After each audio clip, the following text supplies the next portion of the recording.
வணக்கம். இன்னைக்கு கீதா சமையலறையில் நம்ம பார்க்க போகிறது தட்டம்பயிறு கத்திரிக்காய் போட்டு செய்யக்கூடிய ஒரு புளிக்குழம்பு தான் பார்க்க போகிறோம். ஸோ அதுக்கு முதல்ல நான் பேனை ஹீட் பண்ணி வச்சுருக்கிறேன். ஸோ பேன் இப்போ நல்லா ஹீட் ஆகிடுச்சு. ஸோ நல்லெண்ணெய் கொஞ்சம் சேர்த்துக்கலாம்.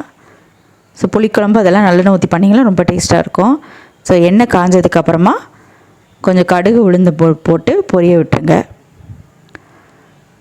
அடுத்து கொஞ்சம் கருவேப்பிலை. ஸோ 2 பூண்டை குட்டி குட்டியாக கட் பண்ணி எடுத்துருக்கேன். அதையும் போட்டு கொஞ்சம் நல்லா ஃப்ரை பண்ணிக்கோங்க. அது வதங்கினதுக்கப்புறமா ஒரு ஆனியன், ஸோ அதையும் சேர்த்து நல்லா வதக்கிக்கோங்க. அடுத்து ஒரு மீடியம் சைஸ் தக்காளி ஒன்று. ஸோ தக்காளி வெங்காயம் நல்லா வதங்கணும். ஸோ இப்போ குழம்புக்கு தேவையான உப்பு சேர்த்துக்கலாம். உப்பு சேர்த்ததுக்கப்புறமா வெங்காய தக்காளி சீக்கிரமே நல்லா வதங்கிடும். ஸோ அடுத்து 2 கத்திரிக்காய் மட்டும் எடுத்திருக்கேன்.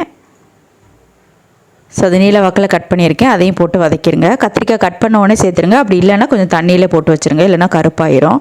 ஸோ இப்போ கத்திரிக்காய் ஓரளவு வதங்கிடுச்சு. அடுத்து தட்டம்பயிறு 1 கப்பு குக்கரில் ஒரு 3 விசில் வச்சு எடுத்திருக்கேன். அதையும் சேர்த்துக்கலாம். ஸோ 2ஐயும் சேர்த்து இந்த ஆயிலில் லைட்டாக வதக்கிக்கோங்க. அடுத்து வீட்டில் ரெடி பண்ண சாம்பார் பவுடர். ஸோ இந்த சாம்பார் பவுடர் சாம்பார் அப்புறம் எல்லா குழம்புக்குமே யூஸ் பண்ணலாம். ஸோ இது ஒரு 2 ஸ்பூன் போட்டுக்கோங்க. அடுத்து சின்ன லெமன் சைஸ் புளியை தண்ணியில் கரைச்சி எடுத்துருக்கேன். அதையும் சேர்த்துக்கலாம். தேவையான அளவு தண்ணி ஊற்றி மிக்ஸ் பண்ணிடுங்க. ஸோ அடுத்து இப்போ இந்த மசால் நல்லா வேகணும். ஸோ அதனால் மூடி போட்டு ஒரு 5 மினிட்ஸ் வேக வைக்கலாம். ஸோ இப்போ 5 நிமிஷம் ஆயிடுச்சு. ஸோ கத்திரிக்காய், தட்டைப்பயிறு, மசால் பொடி எல்லாமே நல்லா வெந்துருச்சு. ஸோ நல்ல ஸ்மெல் வருது.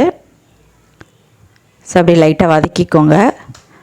ஸோ அடுத்து நான் தேங்காயும் 1 ஸ்பூன் ஜீரகத்தையும் சேர்த்து நல்லா பேஸ்ட் பண்ணி வச்சுருக்கேன். ஸோ அதையும் சேர்த்துக்கலாம். சேர்த்து கொஞ்சம் தண்ணி ஊற்றிக்கோங்க. ஸோ அடுத்து மிக்ஸ் பண்ணிடுங்க. ஸோ அவ்வளோதான், எல்லாத்தையுமே சேர்த்தாச்சு. ஸோ தேங்காய் சேர்த்ததுக்கப்புறமா ஒரு 2 நிமிஷம் கொதிக்க வச்சா போதும். ஸோ அதுக்கு முன்னாடி கட் பண்ணி வச்சுருக்க கொத்தமல்லி சேர்த்துக்கலாம். ஸோ கொத்தமல்லி சேர்த்ததுக்கப்புறமா ஒரு மூடி போட்டு ஒரு 2 மினிட்ஸ் வச்சா போதும். ஸோ ஆல்ரெடி எல்லாமே நல்லா வெந்துருச்சு. ஒரு 2 நிமிஷம் மட்டும். ஸோ 2 மினிட்ஸ் ஆயிடுச்சு. இப்போ குழம்பு ரெடி ஆயிடுச்சு. ஸோ ஒரு ஈஸியான ஒரு புளிக்குழம்பு ரெசிபி கண்டிப்பாக ட்ரை பண்ணி பாருங்கள். ஸோ ட்ரை பண்ணி பார்த்துட்டு எப்படி வந்தது அப்படிங்கிறத கமெண்டில் என்னோட ஷேர் பண்ணிக்கோங்க. தேங்க்யூ.